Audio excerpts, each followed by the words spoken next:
श्रीनिवासस्तोत्रम्। अथ विबुधविलासिनीषु विश्वक्मुनिमभितः परिवार्य तस्तुचीषु मदाविह्यति विकत्तनप्रलापास्वमतिर्निर्मितनैजचापलासु त्रिभुवनमुदमुद्यदासु कर्तुं मधुसह सागते सर्वनिर्वहासु मधुरसबरिताकिलात्मभास्वा स्वगणितभीतिषु शापतशुकस्य अतिविमलमतिर्महानुभावो मुनिरपि शान्तमना निजात्मगुप्त्यै अखिलभुवनरक्षकस्य विष्णोः स्तुतिमत कर्तुमना मनाग्बभूव। श्रियः श्रियं षड्गुणपूरपूर्णं श्रीवत्सिन्नं पुरुषं पुराणं श्रीकण्ठपूर्वामरवृन्दवन्दं श्रियः पतिं तं शरणं प्रपद्ये।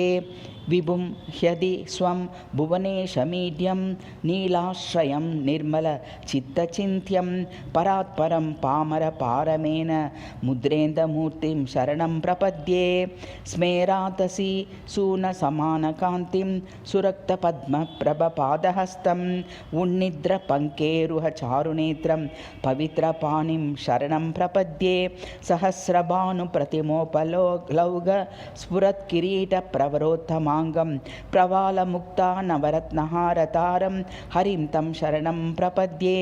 पुरारजो दुष्टधियो विधातुरपाह्यतान् यो मधुकैटभाभ्यां वेदानुपादाय ददौ च तस्मै तं मत्स्यरूपं शरणं प्रपद्ये।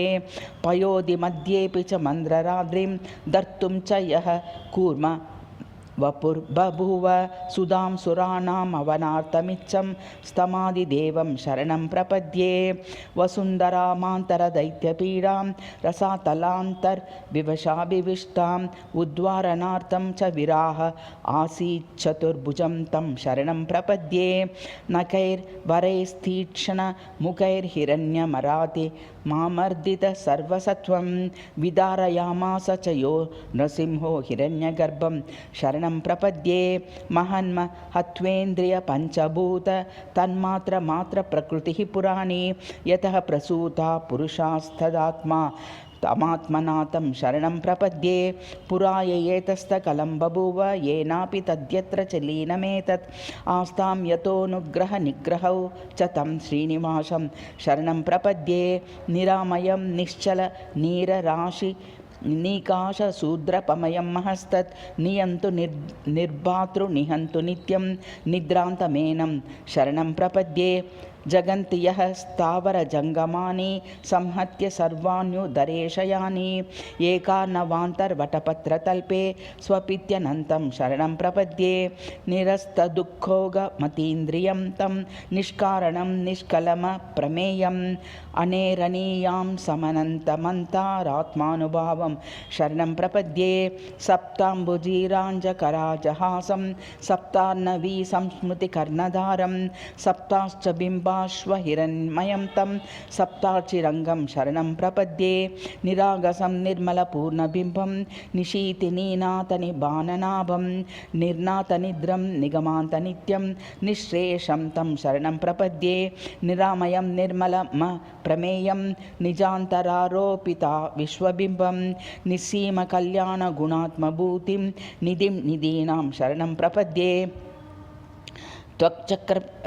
त्वक् चर्म मांसांस्त्य सृग श्रुमूत्रश्लेष्मन्त्र विट्टच्चुक्लुसुममुच्चयेषु देहेष्वसारेषु न मे स्पृहैषा ध्रुवं ध्रुवं त्वं भगवन् प्रसीद। गोविन्द केशव जनार्दन वासुदेव विश्वेश विश्वमधुसूदन विश्वरूप श्रीपद्मनाभ पुरुषोत्तम पुष्कराक्ष नारायणाच्युत नृसिंह नमो नमस्ते। देवाः समस्ता मरयोगिमुख्याः गन्धर्व विद्याधर किन्नराश्च यत्पादमूलं सततं नमन्ति तं नारसिंहं शरणं प्रपद्ये। वेदान् समस्तान् खलु शास्त्रगर्भान् आयुः स्थिरं कीर्तिमतीव लक्ष्मीं यस्य प्रसादात् पुरुषा लभन्ते तं नारसिंहं शरणं प्रपद्ये। ब्रह्मा शिवस्त्वं पुरुषोत्तमश्च नारायणोऽसौ मरुतां पतिश्च चन्दार्कभाव्याग्रिमरुद्गणाश्च त्वमेव नान्यत् सततं नतोऽस्मि। स्रष्टा च नित्यं जगतामधीशः त्राता च भूतहन्ता विभुरप्रमेयः एकस्त्वमेव त्रिविधा विभिन्नः त्वां सिंहमूर्तिं सततं नतोऽस्मि। हरिः ओं शुभमस्तु इति श्रीनिवासस्तोत्रं सम्पूर्णम्।